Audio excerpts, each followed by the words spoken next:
안녕하세요. 이번에 한국은행 금융왕자를 맡은 고려대학교의 김진일입니다.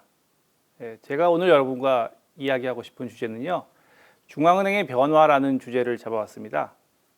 최근에 특히 코로나 사태 이후에 여러 나라의 중앙은행들이 많은 변화를 겪고 있는데요.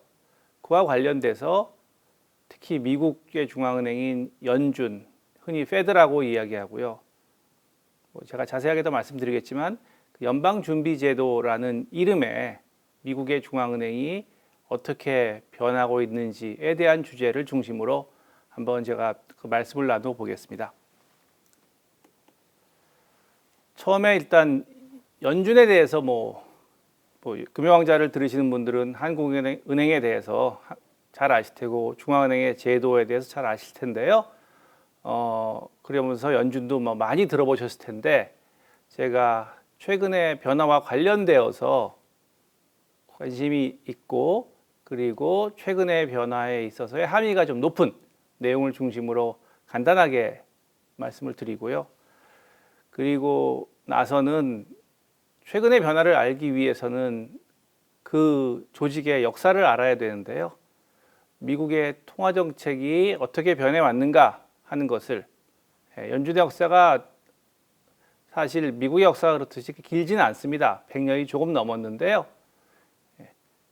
그렇지만 또 그 나름대로의 특수성이 있고요. 특히 최근에 그거의 한 절반 정도인 지난 50년 정도 미국의 통화정책이 미국의 경제가 어떻게 변해왔는지에 대한 말씀을 드리는 것이 최근의 변화를 이해하는 데 도움이 되실 것 같아서 두 번째 꼭지로서 말씀을 드리고요. 그리고 세 번째 꼭지로서는 본격적으로 최근 지난 1년간 혹은 지난 6개월간 정도 연준에 어떤 변화가 있었는지에 대한 이야기를 여러분과 나누어 보겠습니다. 그리고 마지막에 저희가 한국은행 금융왕자다, 대한민국 경제에 대한 걱정을 하시는 분들이기 때문에요. 우리나라 경제 그리고 특히 한국은행에 갖는 함의는 무엇인지에 대해서 저 나름대로의 생각을 마지막에 잠시 말씀을 드려보도록 하겠습니다. 제가 연준에 대한 말씀을 드리는 것과 관련돼서 뒤에 가서 몇 개의 연도를 말씀을 드릴 텐데 그와 관련돼서 제 개인적인 백그라운드를 말씀을 드리는 게 도움이 될 것 같아가지고 간단하게 말씀을 드리겠습니다. 제가 92년도 사실 그 이전에도 한국은행, 이제 이 건물은 아니고 지금 신축하고 있는 그 건물에 몇 번, 그러니까 제가 대학원생 때 가본 적은 있습니다. 그리고 나서 이제 대학원하고 군대 갔다 와서 92년에 유학을 간 다음에 박사를 받고 사실 그때까지는 연준이 뭔지 저 개인적으로 잘 몰랐습니다. 그 당시에 80년대, 90년대에 이제 대학을 다니시고 생활 하신 분들은 또 거시경제학이나 화폐금융교과에서 들어는 보셨겠지만 그렇게 잘 아시지는 못하셨을 겁니다. 저도 마찬가지였고요. 그런데 박사학위를 하고 나서 첫 번째 직장을 연준에서 잡게 되었습니다. 그리고 나서 한 2년 정도 일을 하다가 사정이 있어서 대학교를 옮긴 다음에요. 버지니아 대학교에서 5년 가르치고 나서 2003년에 다시 연준으로 돌아올 기회가 생겼습니다. 그래서 제가 말씀드리는 내용 중에 많은 부분은 2003년부터 2010년 혹은 11년까지 제가 고려대학교에서 가르치는 게 2010년 가을 학기부터인데요. 처음에는 연준에서 그 휴직을 하고서 1년 정도 있다가 2011년 여름에 퇴사를 하였습니다. 그에 대한 이야기, 특히 나중에 이제 2011년 여름에 대한 것도 굉장히 중요해질 텐데 2003년에서 2011년 사이라고 하면 어떻게 보면 미국 경제가 2000년대 중반에 그 주택 가격에 있어서 굉장한 활황 그리고 지나고 나서 보니 버블이 된 그런 시기와 관련이 돼 있고요. 그 다음에 그 금융위기를 극복해 나가는 과정이 2008년 이후에 있었습니다. 그 과정에서 있었던 제 나름대로의 경험 그리고 제 경험 그 자체보다는 더 중요한 거는 연준이라는 조직이 2008년에 했던 경험이 작년에 코로나 사태 이후에 연준의 많은 행동들 그리고 많은 변화, 뭐 변신이라고 볼 수도 있고요. 예, 그와 관련돼서 큰 경험으로 작용했기 때문에 뭐 그에 대한 말씀을 드리겠습니다. 그리고 2010년에 한국에 들어온 다음에 사실 코로나가 발발하기 전까지, 작년 1월까지는 여름방학과 겨울방학마다 워싱턴 DC를 방문해서 정식 이름은 컨설턴트인데요. 뭐 그냥 알바 정도로요. 네, 뭐 유급도 하고 무급도 해봤는데요. 하면서 일을 하면서 과거에 있었던 친구들과 이야기하면서 금융위기 이후 2008년 금융위기 이후에 어떻게 변했는가를 알 수 있었고요. 그리고 작년이 됐네요. 작년 1월에 연준에 가서 일을 하면서 지금에서 보면 코로나 초기였는데 그 당시에 대응이 어땠는지, 그리고 그 이후에 동료들과 이메일로 교환하면서 연준이 코로나 사태에서 하는 대응에 대한 것에 대한 나름대로의 경험을 얻을 수 있었습니다. 그리고 개인적으로 이제 이런 백그라운드에서 연도를 보시면 아시겠지만 제가 97년, 98년 외환위기 때 어떻게 보면 대한민국이 경제적으로는 가장 큰 경험을 한, 물론 글로벌 금융위기와 코로나 위기도 크지만 그건 전 세계가 거의 동시에 한 경험이고요. 대한민국만의 큰 경제 경험이 97년, 98년 외환위기인데요. 그땐 제가 있지를 않았었습니다. 그래서 한국 경제에 대해서 어떻게 보면 다른 분들에 비해서 비교 우위는 좀 없는 편인데, 최근에 이제 그 가장 새로 생긴 시중은행, 있는 은행에서 사회이사를 하면서 그래도 대한민국의 금융에 대해서 어떻게 보면 한 단면을 그 정책기관과는 정반대편에서도 볼 수 있는 기회가 생겨가지고요. 그것도 많은 도움이 되었습니다. 미국의 연방준비제도, 앞에 연준이라고 했고요. 또 페드라고 했습니다. 그에 대해서 간단하게 소개를 하도록 하겠습니다. 미국의 통화 정책은요, 그 중앙은행의 이름을 Federal Reserve System, 연방준비제도라고 부릅니다. 제가 여러분이 강의를 하는 이 건물이 한국은행이고요. 일본에는 일본은행, 뱅크 오브 재팬이 있고요. 영국에는 영란은행, 뱅크 오브 잉글랜드가 있습니다. 그렇게 많은 나라의 중앙은행들이 나라 이름을 가지고 되어 있습니다. 물론 중국은 잘 아시겠지만 뱅크 오브 차이나가 아니라 피플스 뱅크 오브 차이나가 중앙은행입니다. 그건 아마 공산주의에서 people, 인민이라는 단어가 갖는 의미가 특별하기 때문일 것이라고 저는 생각을 하고요. 그런데 이름에 저렇게 Federal Reserve, 연방준비제도로 들어가 있는 그런 중앙은행은 아마 거의 없을 것입니다. 그 이유가 뭐냐 하면 연방준비제도가 1913년에 생기기 전에 그 전에 몇 번의 중앙은행 시도가 있었습니다. 근데 그 시도가 실패를 했습니다. 그러고 나서 어떻게 보면 미국으로서는 세 번째 시도인데요. 만들 때는 이렇게 100년 이상 갈 줄은 아마 몰랐지 않을까 하는 것이 연준에 있는 사람들의 이야기입니다. 그래서 그 연방준비제도를 구성하고 있는 조직을 보면요. 워싱턴 DC에 제가 FRB라고 썼는데요. Federal Reserve Board입니다. 정식 이름은요. The Board of Governors of the Federal Reserve System. 그러니까 연방준비제도의 이사회격인 조직입니다. 그 이사회가 워싱턴 DC에 있고요. 그리고 미국의 전역에 12군데에 흩어져 있는 지역 연준, 리저널 뱅크라고 부릅니다. 그 리저널 뱅크가 12군데에 흩어져 있습니다. 그런데 지금도 그렇지만 특히 지금보다 한 10여 년 전에 중앙은행 관심 있는 분들이 가장 많이 읽었고 아마 우리나라에서 베스트셀러에 올라갔던 몇 안 되는 국제 금융에 관한 책 중에 하나가 그 중국 저자인 숭홍빈이 지은 화폐전쟁이라는 책이 있었습니다. 거기에서 미국의 통황책을, 즉 달러를 쥐락펴락하는 조직이 민간 조직이다. 특히 유태인들이 지배하는 조직이다라는 이야기가 많이 나오고 저도 그 질문을 10여 년 전에 연준에 있을 때 많은 질문을 받았는데요. 그 내용이 나온 이유 중에 하나가 어떻게 보면 그 연방준비제도의 굉장히 특수한 조직에 있는 것 같습니다. 그걸 제가 여기에 뭐 한문으로 반관반민이라고 한다니 써 놓았는데요. 물론 다른 나라의 중앙은행, 한국은행을 비롯해서 다른 나라의 중앙은행들도 뭐 정부 안에 있느냐, 얼만큼 독립돼 있느냐, 협의의 정부냐, 광의의 정부냐, 뭐 많은 그 논란이 있지만 그래도 민간에 있는 경우는 거의 없습니다.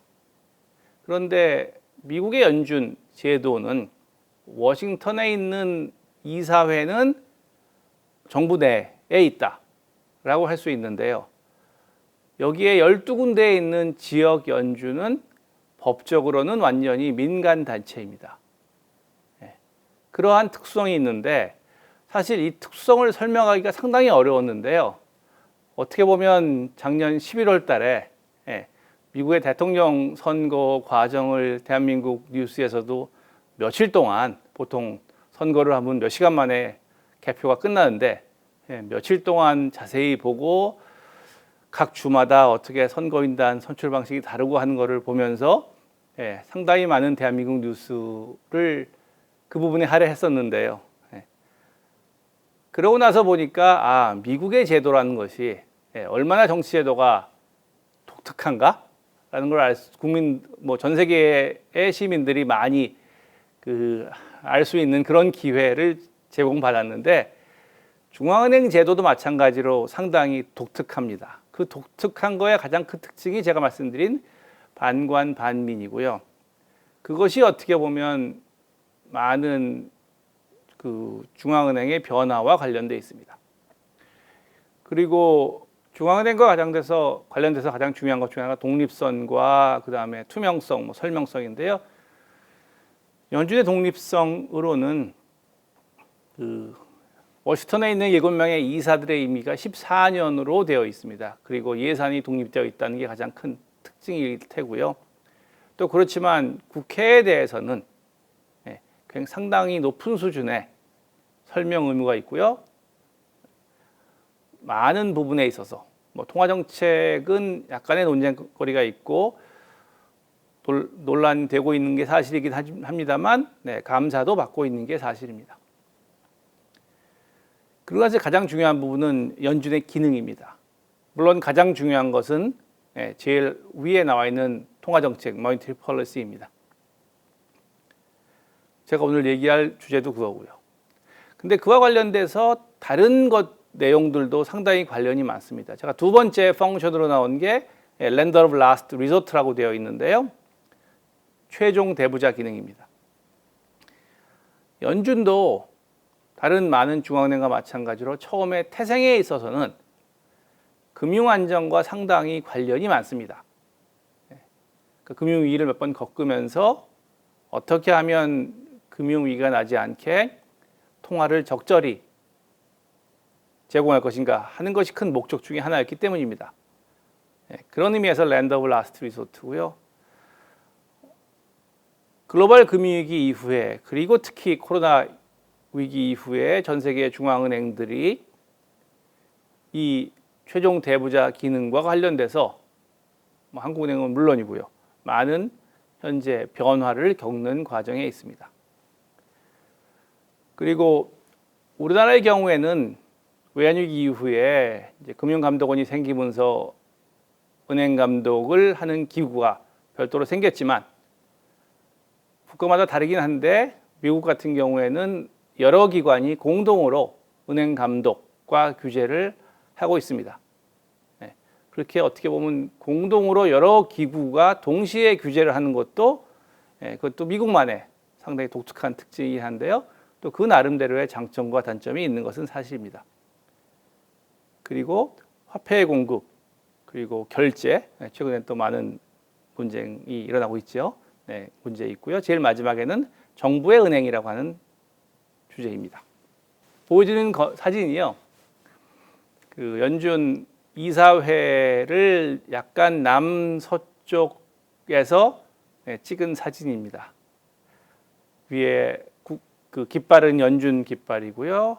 그 밑에 연준의 상징인 독수리가 있습니다.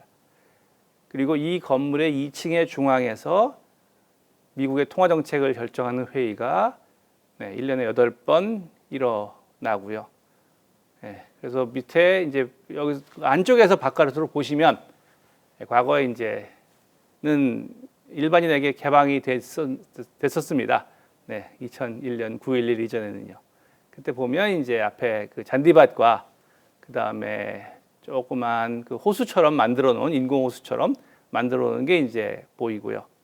그리고 물론 그 잔디밭의 반대편 끝에는 최근에 아주 한국 뉴스에서 많이 나왔던 미국의 국회의사당 건물이 반대편 끝에 있는 워싱턴 DC의 그 정부 건물들 사이에 있는 건물입니다. 앞에서 말씀드린 연준의 거버넌스에서 잠시만 말씀을 드리면요. 제일 위에 이사회, 보드 오브 거버넌스, 워싱턴 DC에 있고요.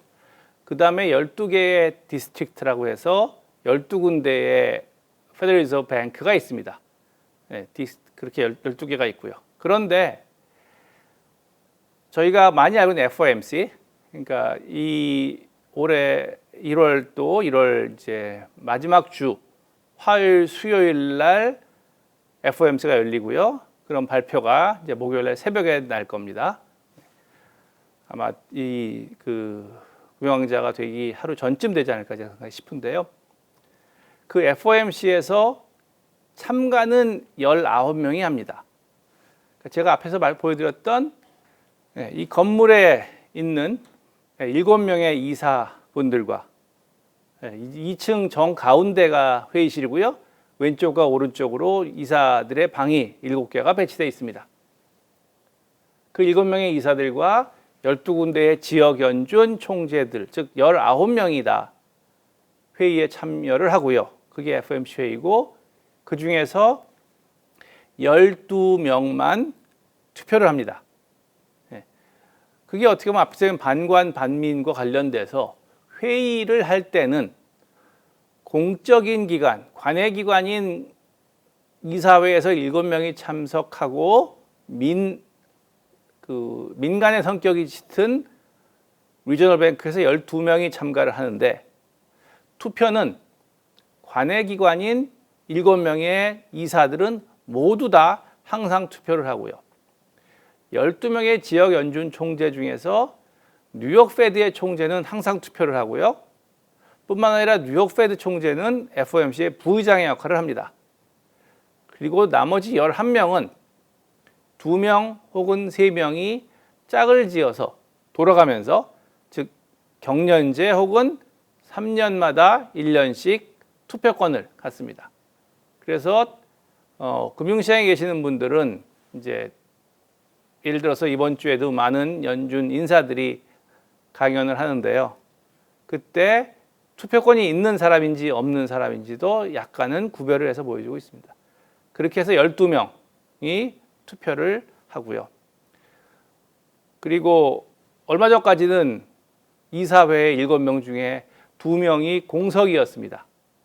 그래서 지난 12월까지는 7명의 이사 중에서 공석 2명, 5명만 투표를 했고요. 이제 그 2명 중에 한 자리는 채워졌으니까 6명의 이사가 이제 앞으로는 투표에 참여할 것으로 생각됩니다. 그래서 이러한 그 12군데의 지역 연준을 지도로 보면 다음과 같습니다. 미국의 주가 50개가 있는데요. 뭐 정확히 말씀드리면 50개의 주와 워싱턴 DC가 있는 거죠. 그 50개의 주를 12개의 지역으로 나눴습니다. 지도에서 색깔이 조금씩 다르게 표시를 했고요. 대부분의 경우에는 한 주의 모든 지역이 한 연준에 속합니다. 물론 그렇지 않은데도 몇 군데 보입니다. 그 당시에 또 정치적인 이유가 있었고요. 지금부터 100여 년 전에. 그건 뭐 넘어가고요. 이렇게 12개의 지역 연준으로 되어 있는데 이 12개의 지역 연준의 독립성이 다른 나라들, 뭐 일본은행이나 그래서 한국은행의 뭐 강릉본부, 부산본부의 지역 독립성보다는 조금 더 독립성이 더 큽니다. 예. 그 중에 하나를 저희가 볼 수 있는 방식은요. 여기에 지금 1번, 2번, 3번에서 12번까지 있는데요. 제가 1불짜리 하나 그 사진으로 보여드리는데요. 그 보시고 있는 1불짜리 사진의 왼쪽에 동그랗게 이게 동그랗게 B라고 되어 있습니다. 그리고 그게 B라고 되어 있으면 그 왼쪽 그리고 왼쪽 아래 그리고 오른쪽 위 오른쪽 아래 2라는 숫자가 써 있습니다. 그래서 그게 B면 반드시 2고요. A면 1번이 써 있고요. C면 3번이 써 있고 그런 식입니다. 이게 B라고 하면요. 화면에서 자세히 보이실지 모르겠는데 그 앞에 동그라미 안에 있는 그 글씨가요. Federal Reserve Bank of New York이라고 쓰여 있습니다. 즉 뉴욕 페드에서 나온 겁니다.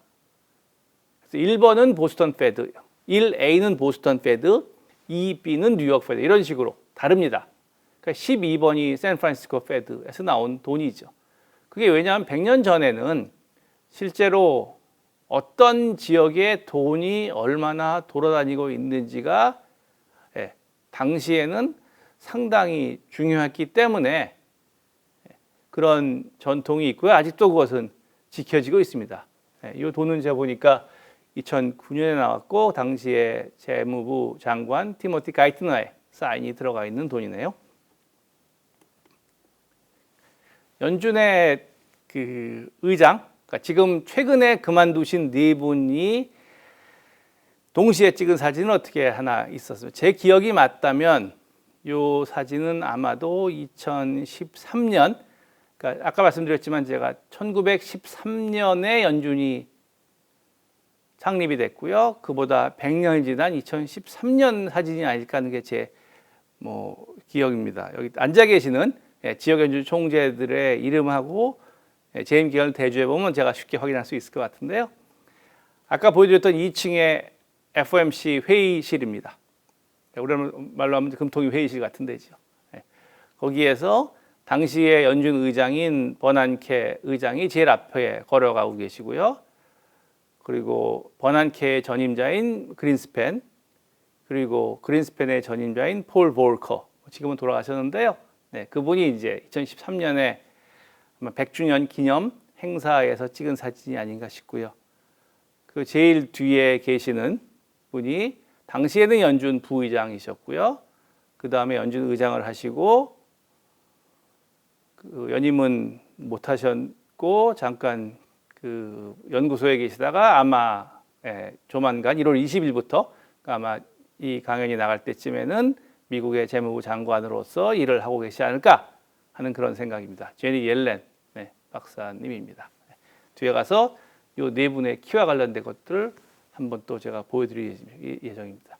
그리고 제일 뒤에 보이고 있는 제니 옐렌 의장의 퇴임식에서 퇴임 기념 때 이제 우리나라로 말하면 이제 송사지요.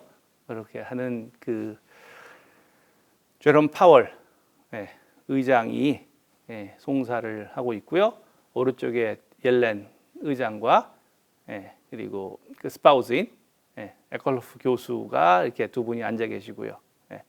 그리고 또 최근의 변화와 관련돼서 지금 현재 연준의 이사 중에서 아마 거의 유일한 민주당계의 연준 이사인 라이어 브레나드 연준 이사가 그 뒤에서 앉아서 이제 박수를 치는 모습이 보이고 있습니다. 그러면 이제 지난 약 그 50년간 폴 볼커 보다 사실 더 앞인데요. 그 당시 사진은 폴 볼커, 알란 그린스팬, 벤 버넨키, 제니 옐렌 그리고 현재 제롬 파월까지의 있었던 연준의 역사에 대해서 아주 간단하게 말씀을 드린다면, 과감한 단순화를 시도한다면 지난 50년의 역사는 인플레이션 파이터 역할이다. 즉 어떻게 하면 인플레이션을 낮출까 하는 것이 지난 50년간의 역사의 아주 간단한 요약이라고 할 수 있습니다.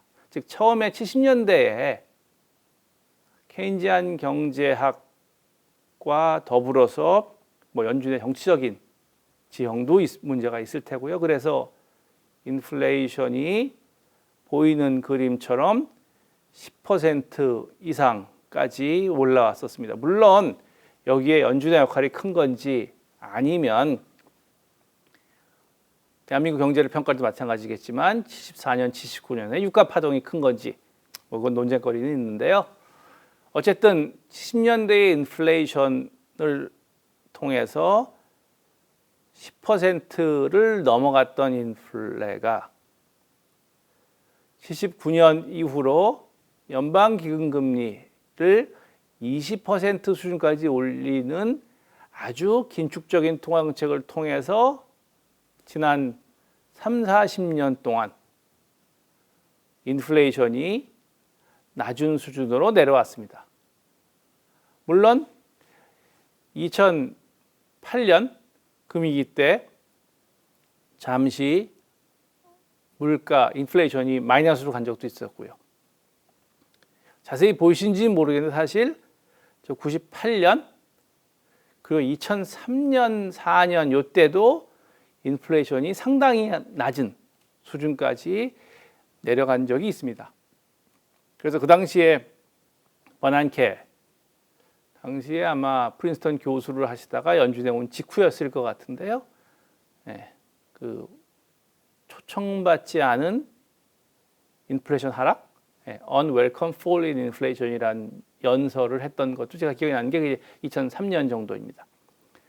그리고 2008년 금융위기 때 그랬고 그 다음에 코로나 위기 후엔 더욱더 인플레이션이 낮아지는 그런 역할을 합니다. 제가 대학교에서 들으시는 분 중에서 대학생들도 계실 테고 뭐 더 나이가 있으신 분도 있고 더 어린 분들도 요즘은 많이 들으시다고 들었는데요. 대학생들 가르치면 참 어려운 게 뭐 지난 20년 정도를 살아온 그 세대에게 인플레이션을 가르치는 게 참 어렵습니다. 어떻게 보면. 왜냐하면 여기서 지난 20년만 놓고 보면 인플레이션은 거의 없었기 때문에요. 그래서 연준 내에서도 언제부터 중앙은행에서 일을 했냐, 얼마나 오래 일했냐에 따라서 다 경험이 다릅니다. 물론 이제 조직으로서 경험을 하는 거죠. 그건 뭐 한국은행이나 일본은행 어디도 다르지 않다고 생각을 합니다. 그런데 지난 50년 정도를 요약하자면 어떻게 하면 인플레이션을 줄일 수 있는가 하는 것이 중앙은행의 큰 목표였습니다. 그래서 한 뭐 카툰 만화인데요. 앞에서 제가 보여드렸던 그 네 명이 아까 키를 보셨겠지만 폴 볼커는 정말 장신이고요. 알렌 그린스팬은 그래도 꽤 큰 키고요. 베난케 총재는 보통 키, 제니 옐렌은 상대적으로 더 적은 키를 소유자입니다. 그래서 이제 이때는 그 옐렌 총재의 후임이 누가 되느냐, 계속 하느냐 뭐 그럴 때이기 때문에 그 사람의 키와 관련돼서 이제 약간의 농담처럼 했는데 키가 이렇게 많이 변했듯이 중앙은행에서 하는 이자율 그리고 인플레이션율은 이와 같이 큰 그 하락을 경험을 했습니다.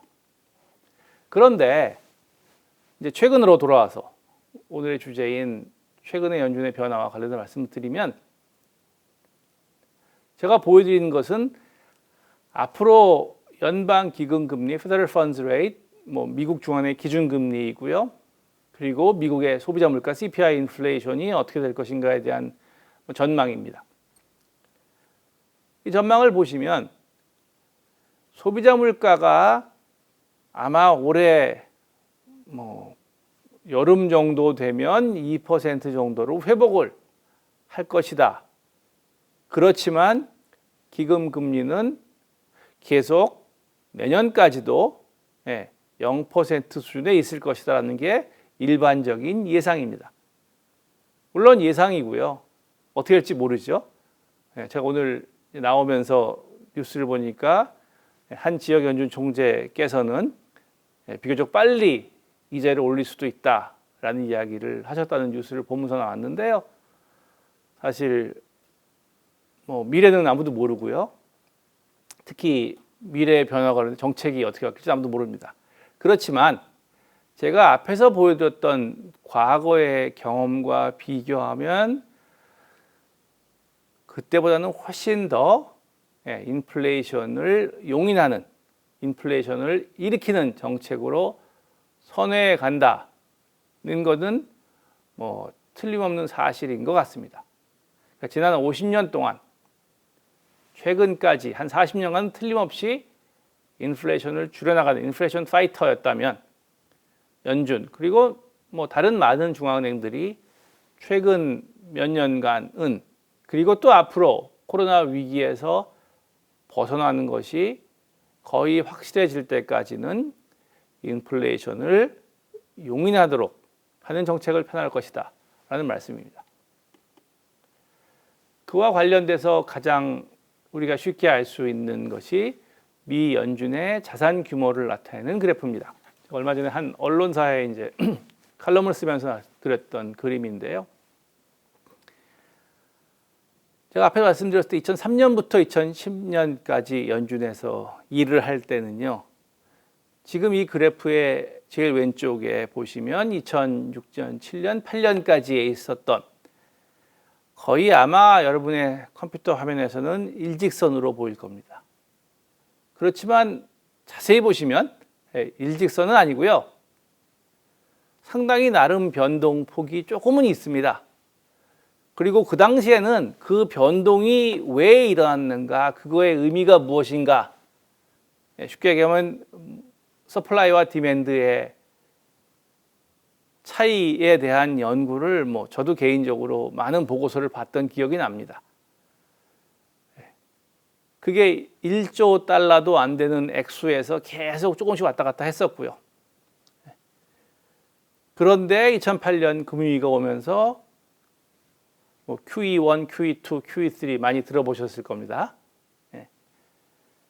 그래서 양적 완화를 통해서 미국의 자산, 페드의 자산 규모가 그러니까 거꾸로 돈을 그만큼 풀었다는 얘기죠.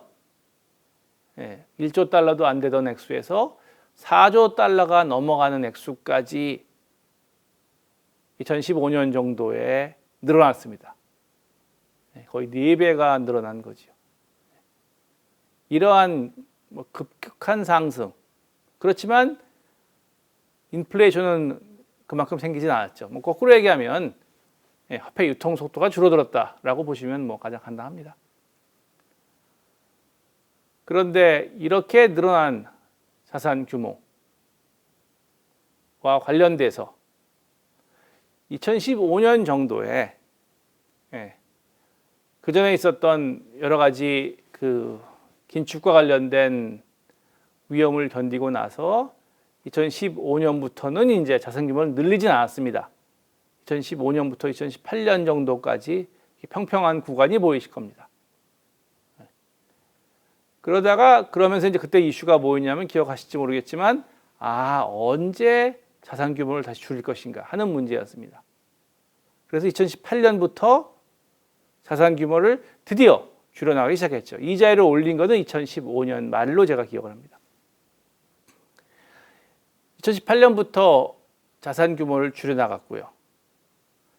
그러다가 지금은 먼 아득한 얘기처럼 들리실지 모르겠으나 2019년 연말에 연준에서 이자율을 조금 내리고 여기 보이시는 것처럼 자산 규모를 늘리면서 뭐 보험성 인하 이런 얘기 들어보셔서 기억이 아마 날 겁니다.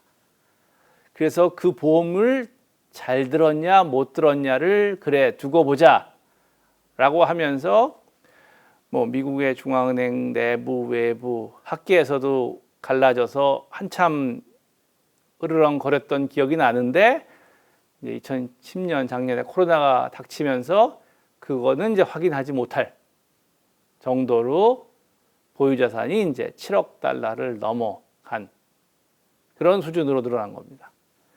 물론 금융위기 때 상당히 긴 기간 동안 한 7년 정도에서 1조도 안 되는 것이 4조로 늘어난 것이 더 급격한 변화인지, 아니면 작년에 연초에 4조가 갑자기 7조로 늘어난 게 더 큰 변화인지 사실 저도 개인적으로 잘 모르겠습니다. 예. 처음에는 상당히 천천히 일어났고 이번에는 빨리 일어났으니까요. 그렇지만 또 배수로 말하면 앞에는 4배고 이번에는 2배가 안 되니까. 예. 그 평가는 아무튼 저희가 차치하더라도 중앙은행이 이것이 통화정책인지 최종 대부자 기능인지에 대한 이야기도 할 수 있겠지만, 어쨌든 돈이 풀리면서 인플레이션을 용인하는 방향으로 통화정책을 폈다라고 하는 것은 저희가 확실하게 이야기할 수 있을 것 같습니다. 그래서 금리와 자산 매입으로 요약을 하면 2008년 앞에서 보여드렸던 그런 경험과 관련해서 한번 가본 길이기 때문에 작년의 코로나 위기 이후에는 훨씬 더 쉽게, 더 적극적으로 통화 완화 정책을 수행하였습니다.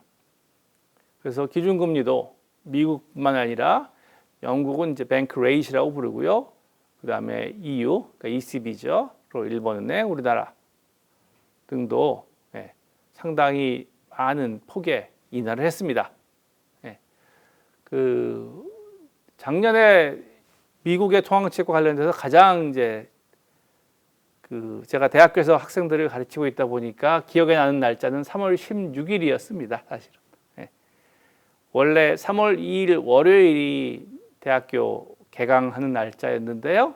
많은 학교들이 2주일 정도, 일주일 연기한 학교인데 고려대학교는 2주일 연기해서요. 3월 16일 날 월요일 날 개강을 할 줄 알았죠. 그러니까 그때만 지금 생각해 보면요. 2월 중순에 개강을 2주일 연기할 때만 해도 대학교가 아니면 대한민국이 코로나 금방 지나가겠지. 한 2주일 연기하면 대학교 다 다시 열고 다 지나가겠지 하는 게 그 당시 생각이었습니다.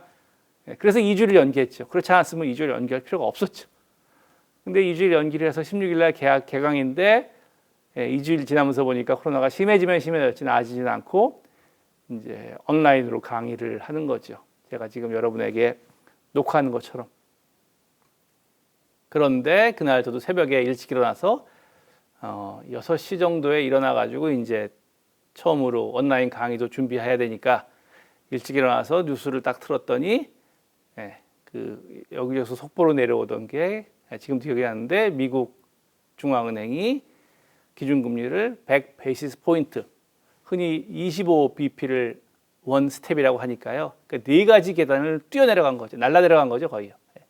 그랬다라는 것이 이제 한국 시간 새벽 6시이니까 미국 시간으로는 일요일 저녁이겠죠. 그게 일어났었는데요. 그런 것이 개인적으로 가장 기억에 남는데, 물론 한국은행도 그 당시에 그 언론계에 계시는 분이나 아니면 한국에서 일하시는 분들은 그 당시 3월 달에 여러 가지 일들이 기억이 나실 겁니다. 그러면서 또 자산 매입이 2008년도 금융위기 직후보다 훨씬 더 광범위하게 일어났습니다. 우리나라도 마찬가지고요. 전 세계적으로 상당히 광범위한 방식으로 일어났습니다. 모르겠습니다. 나중에 한 지금부터 수십 년이 지나서 한 50년 정도 최소한 지난 다음에 금융사 쪽으로 봤을 때 2008년 금융위기와 2020년 코로나 위기 간의 관련성, 그 다음에 금융위기의 역사가 코로나 위기에 얼마나 해가 됐는지 도움이 됐는지, 그거는 50년 후에 평가할 문제니까. 그렇지만 아무튼 현재의 인플레이션과 관련돼서 우리의 경제에 큰 영향을 미치고 있는 것은 사실입니다. 그래서 제가 잠시 말씀을 드리고자 하는 것은 작년 2020년 8월 말에 열렸던 잭슨 홀 미팅입니다. 사진은 제롬 파월 연준 의장이고요. 당시에 실시간으로 연설을 했습니다. 코로나 이후에 이제 많은 변화가 있었고 상당히 저희의 인류의 삶을 사실 많이 불편하게 게 사실입니다. 그렇지만 또 모든 면에서 나빠진 건 아니고요. 군데군데 조금씩은 나아진 부분이 없지 않은 것도 사실이긴 한데요. 저 개인적으로는 이때 8월 말에 있었던 그 제롬 파월 그 연준 의장의 연설을 그 라이브로 들을 수 있었다는 게 개인적으로는 아주 독특한 경험이었습니다. 왜냐하면 그 이전까지는 일반적으로 잭슨홀에서 모여서 회의를 합니다. 8월 말에. 그러니까 잭슨홀이라는 곳이 와이오밍에 있는 굉장히 유명한, 특히 낚시가 유명한 휴양처입니다. 제가 연주에서 듣기로는 과거에 캔자스시티 페드에서 그 컨퍼런스를 하는데 유명한 분을 모시고 와야 컨퍼런스가 소위 말하면 흥행이 잘 되는데, 그래서 폴 볼커 의장을 좀 모시고 오자. 어떻게 하면 그분을 모시고 올 수 있을까? 속된 말로 어떻게 하면 꼬실 수 있을까라고 해서 낚시를 좋아하신단다. 그래서 낚시가 유명한 데 가서 했는 게 잭슨홀이었다는 그런 또 연준의 또 전설이 있었는데요. 그렇게 모여서 하는 행사인데 이제 모이지를 못하고 줌으로 했기 때문에 전 세계에 이렇게 생방송을 할 수 있었죠. 물론 다시 보시면 약간의 방송 사고도 있기도 했습니다. 그 당시에. 그래서 저도 생방송이라고 제가 자신 있게 말씀을 드리는데요. 그 과정에서 이분의 연설, 그러니까 과거에는 언론인들도 많이 못 갔습니다. 한국에서 오시는 그 특파원들도 가보고 싶다는 말씀 많이 하셨는데 사실 연주에서 일하던 저도 한 번도 못 가봤습니다. 그렇게 티켓을 많이 뿌리질 않습니다. 그래서 언론도 아주 유명한 월스트리트저널, 뉴욕타임즈 이런 몇 군데 언론사만 초청을 해서 그 언론에서 나오는 내용을 가지고 잭슨홀 미팅의 분위기라든지 토론을 알 수 있었고요. 2008년 금융위기 이후에 많이 기억하시겠지만 벤 버난케 의장이 당시에 미 통화정책의 큰 변화를 잭슨홀에서 여러 번 발표하셨을 때는 아주 그냥 금융시장에 가장 큰 그 출렁임을 일으켰던 그런 미팅이었습니다. 평소 같으면 이렇게 모여서 이거는 2, 3년 전 사진일 것 같은데요. 제일 오른쪽이 제롬 파월 의장이고요. 제일 왼쪽이 캔자스시티 페드의 에스터 조지 총재입니다. 그러니까 호스트죠. 그 미팅에 캔자스시티 페드에서 하는 거니까요. 그리고 가운데는 존 윌리엄스 뉴욕 연준 총재 이렇게 셋이 이렇게 사진 찍는 나오는데요. 우리나라는 물론이고 전 세계에서 중앙은행 총재님들을 비롯해서 많은 분들이 모여서 하는 어떻게 보면 화폐금융 정책에 대한 가장 대표적인 회의입니다. 그 회의에서 제가 앞에서 보여드렸던 연설에서 그 제롬 파월 의장의 내용이 요약이 된 게 제가 지금 보여드리고 있는 그 장기 목표와 통화정책 전략에 대해서 2장으로 요약된 그런 문서입니다.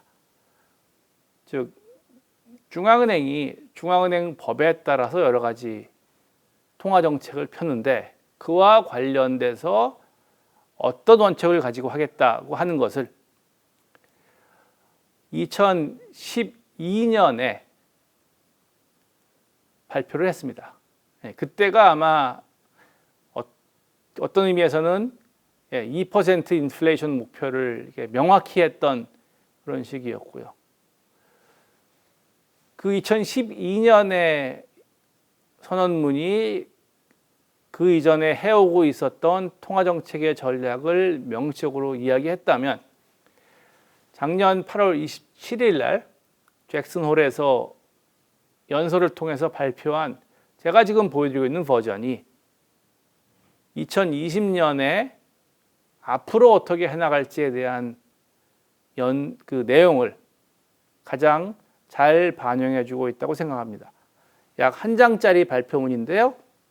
지금 제가 보여주고 있는 그 PDF 파일은 연준에서 그 이전 버전과 어떤 부분이 빠졌고 어떤 부분이 새로 생겼고 새로 생긴 부분은 지금처럼 빨간색으로 표시가 되어 있고요. 네, 그러한 것을 2장짜리로 요약해서 보여드리고 있습니다. 그 중에서 가장 언론에 많은 관심을 받은 것은 제일 위에 있는 날짜를 제외하고는 그 2번 문단의 처음에 employment inflation, 즉 원래는 inflation, employment의 순서로 되어 있던 것을 순서를 바꿨습니다.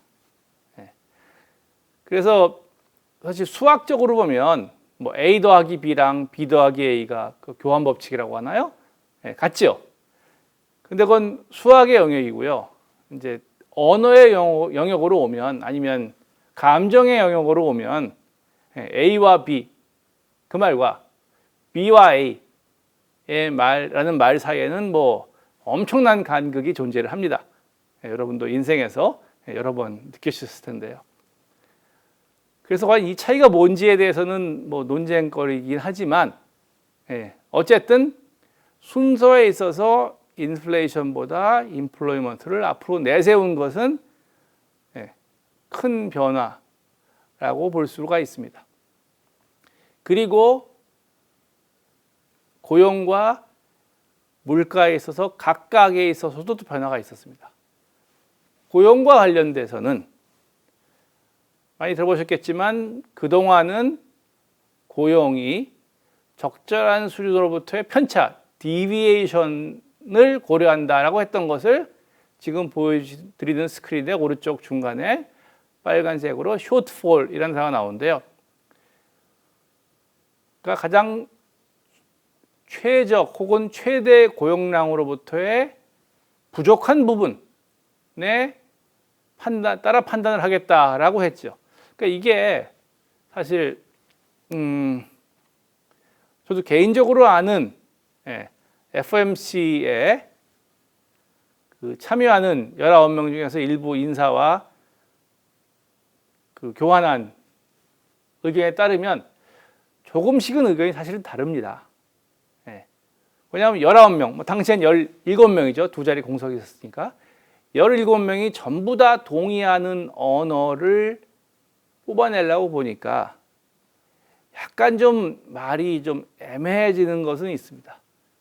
그렇기 때문에 작년 8월 말에 이 변화 이후에 나오는 중앙은행의 여러 가지 변화와 관련돼서 그 변화의 행위를 보고 우리가 판단할 수가 있겠죠. 그렇지만 어쨌든 제가 지금 보여드리는 이 말 자체는 앞으로 몇 년간, 그게 몇 년인지는 조만간 다시 말씀을 드릴 텐데요. 그거와 관련돼서 상당히 큰 변화입니다. 그리고 인플레이션과 관련돼서는 사실 지금도 굉장히 많은 예가 나오고 있는데요. AIT라는 것을 들어보셨을 겁니다. Average Inflation Targeting. 우리나라에서는 평균 물가 목표제라고 번역을 하는데 과거에 하는 인플레이션 타겟팅을 약간 조악하게 혹은 간단히 말씀드리자면 올해의 인플레이션이 어떻게 되는지를 가지고 정책을 펴는 거다라고 할 수 있다면 이제는 비교적 긴 기간 동안에 평균 인플레이션을 따지겠다고 하는 거고요. 근데 거기서 말하는 비교적 긴 기간이라는 오늘부터 과거 어느 정도라고 생각할 수 있습니다. 그래서 그냥 간단한 산수를 해보시면 과거 아주 긴 기간, 예를 들어서 10년 혹은 100년 동안의 평균 인플레이션을 맞춘다라고 하면 그게 여러분이 아마 들어보셨을 수 있는 물가 수준 목표제와 사실은 같아집니다. 물론 그거를 10년, 100년까지 가지는 않겠지만 비교적 긴 기간, 물론 몇 년인지는 이야기를 하질 않았습니다. 그래서 그런 의미에서 FAIT, Flexible Average Inflation Targeting, 이런 얘기도 많이 합니다. 그러니까 실제로 어떤 행동을 하는가를 가지고 한 거죠. 그리고 앞으로 얼마나 오랫동안 이 정책을 가져갈 것인가 하는 것도 명확하게 하지는 않았습니다. 그런데 제가 앞에서 말씀드린 내용 중에 하나가 앞으로 한 5년 정도는 가지고 갈 것은 틀림없다라고 시장에서 국민들이 확신을 가질 수 있도록 제일 마지막 7번에서 보시면 5년마다 다시 한번 재검토하겠다는 얘기죠. 뭐 거꾸로 얘기하면 5년 동안은 재검토하지 않겠다. 그러니까 믿고 있어도 된다라는 것이죠. 이제 그런 거와 관련돼서 앞으로 인플레이션을 더 용인하는데 얼마나 더 용인할 것인지 하는 것은 지난 몇 개월 동안 그리고 1월 말부터 앞으로 몇 년 동안 해나가는 연준의 정책에 달려있다고 생각을 합니다. 그래서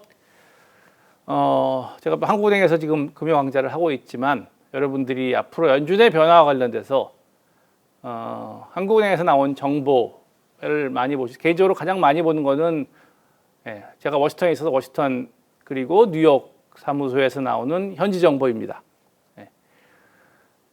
한국에서 대부분 잘 주무시고 계시는 새벽 시간에 미국에서는 많은 일이 일어나고요. 그러면 두 한국은행 사무소 그리고에서 계시는 분들이 열심히 일을 하셔가지고 보고서를 한국은행에 계시는 분들한테는 서울 한국 시간으로 비교적 아침에 그리고 오후 적절한 시간에 국민들을 위해서 한국은행 홈페이지에 올라옵니다. 제가 지금 보여드리는 것은 뉴욕 사무소에서 8월 27일 즉 제롬 파월 의장의 연설의 주요한 내용을 요약해서 보여주시는 그걸 갖다 제가 이제 카피를 해왔고요. 거기에서 앞에서 보여드렸던 지난 10년간의 그 연준의 역사와 관련돼서 가장 중요한 것은 연준의 인사들이 생각하는 잠재 성장률이 얼마나 떨어졌는가 합니다. 2012년부터 거진 8, 9년을 보여드리는데요.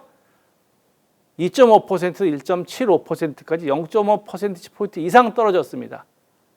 그러니까 잠재 성장률이 이렇게 급격히 하락한 적이 언제 있었나 저도 거의 기억이 없습니다. 중립금리도 마찬가지로 거의 비슷한 속도로 내려가고 있습니다.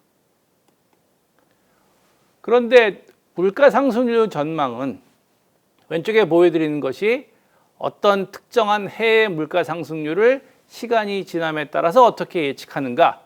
그리고 제일 마지막은 실적치겠죠. 보면 2%에서 시작해서 계속 내려갑니다. 물론 나아진 게 2018년에 잠깐 나아진 게 보입니다.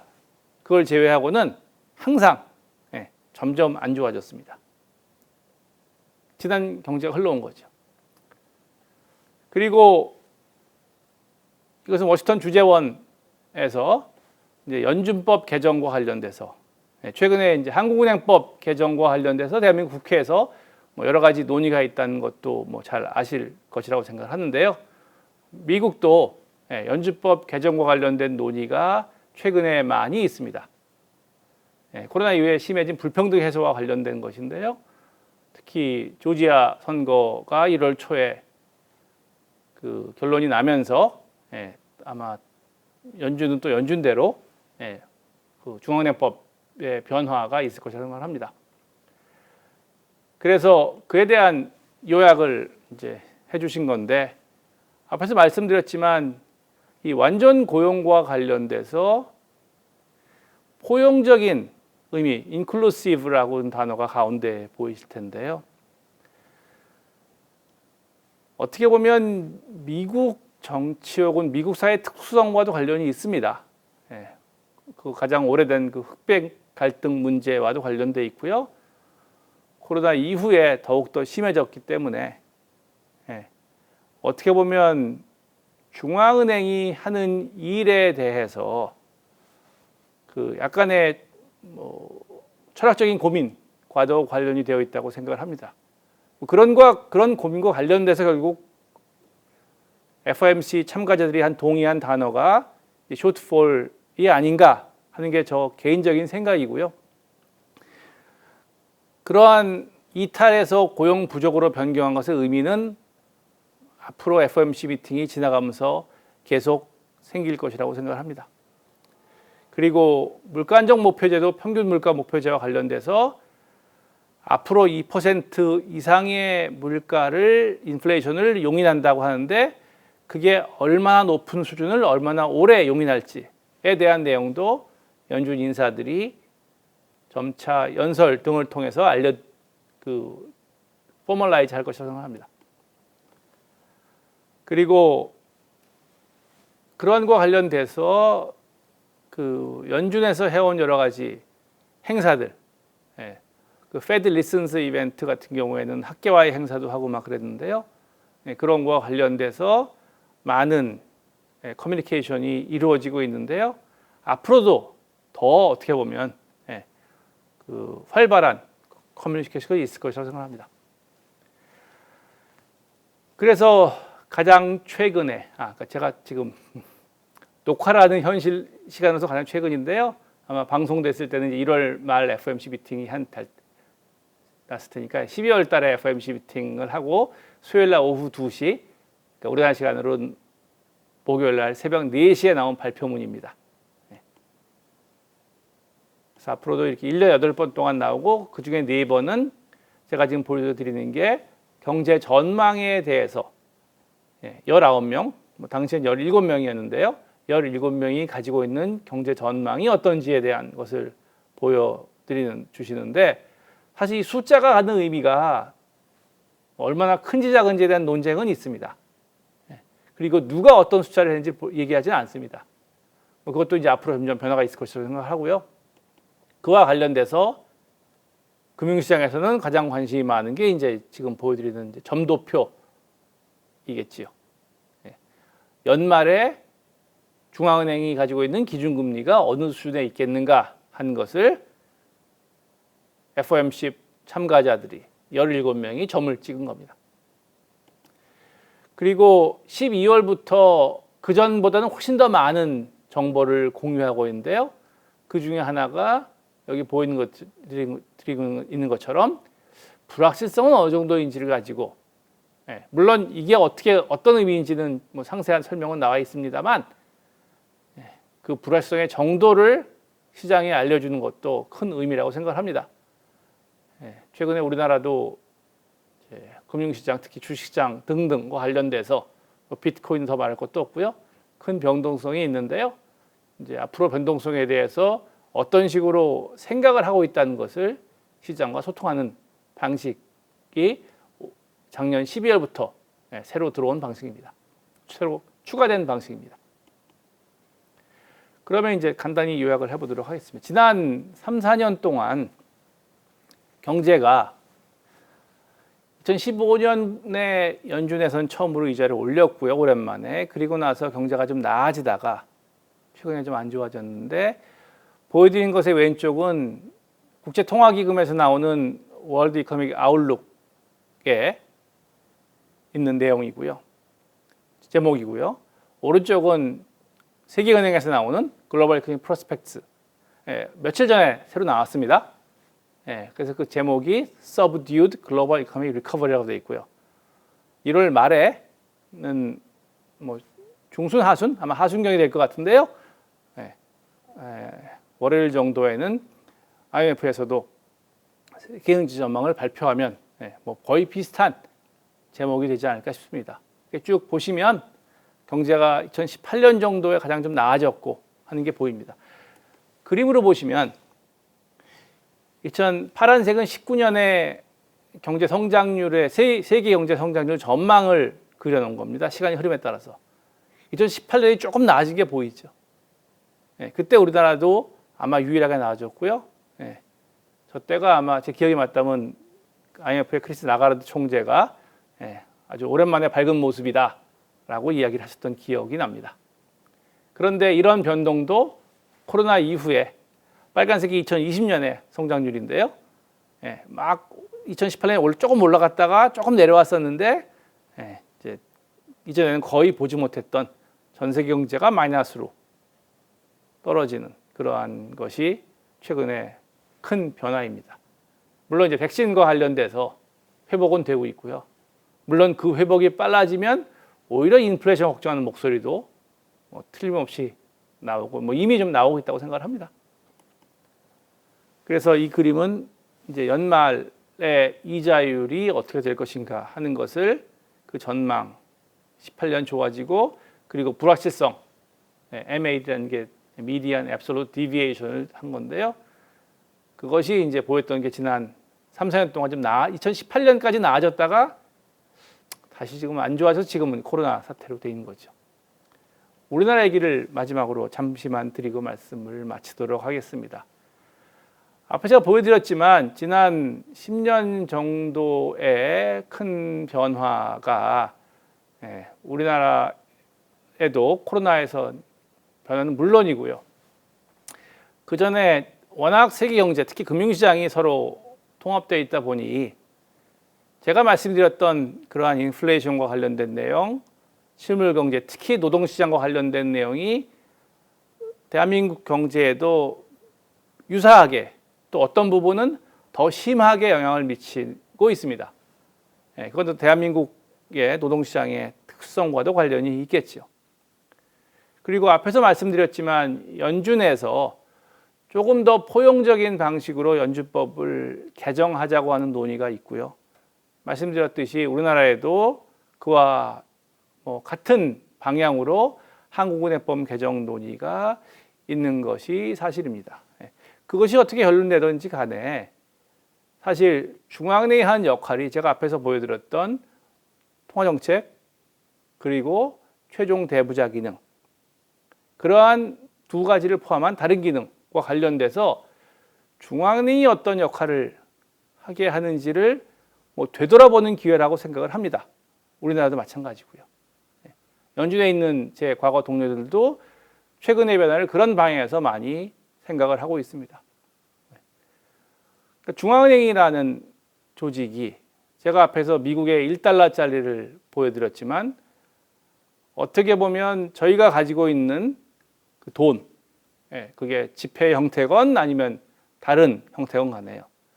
그 돈의 가치를 결정하는 그러한 행위입니다. 그리고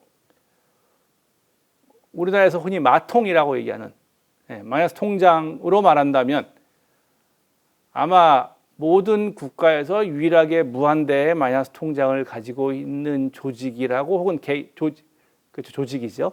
이라고 생각합니다. 개인은 없으니까요. 그런 무한대의 마이너스 통장을 가지고 앞에서 말씀드린 그러한 역할을 하라고 있는 조직인데 그렇지만 또 그 역할을 부여하는 국민들이 국회를 통해서 어떻게 부여하는지도 그것은 국민의 권한이고 국회의 권한인 건 사실이죠.